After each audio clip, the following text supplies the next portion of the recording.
లోక స్నేహాలు, లోకస్తుల నమ్మకమైన సాంగత్యాలు, ఇంటి వారైనా బయట వారైనా నువ్వు పనికొచ్చేంత వరకే. నీకు పరిస్థితులు తేడా పడ్డనాడు గడగడ ఇప్పుడు నీ మాటకు వణుకుతున్న వారి గద్దింపుకు నువ్వు వణకాల్సి వచ్చింది. అందుకే వద్దు వద్దు వద్దు వద్దు, నిన్ను నువ్వు మోసం చేసుకోవద్దు. ప్రభుతో నీ అనుబంధాన్ని ఏర్పాటు చేసుకో.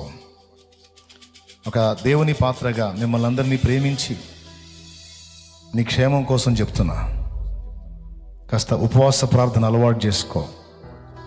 కాస్త ప్రభుతో ఏకాంతంగా గడిపి ఆయన ఆవరణంలోనికి ప్రవేశించడానికి సిద్ధపడు. గుంపుతో సన్నిహితంగా మెలిగిన ప్రభు వ్యక్తిగతంగా పర్సనల్గా నీతో కూడా అలా మెలగాలని ఇష్టపడుతున్నాడు. ప్రభు నిన్ను స్వాగతించి నువ్వు అలా మెలగగలిగితే, పేతురులా వ్యవహరించగలిగితే అనేక మందికి దీవెనకరంగా నువ్వే మారుతావు. నిన్ను చేస్తాడు దేవుడు అట్లా.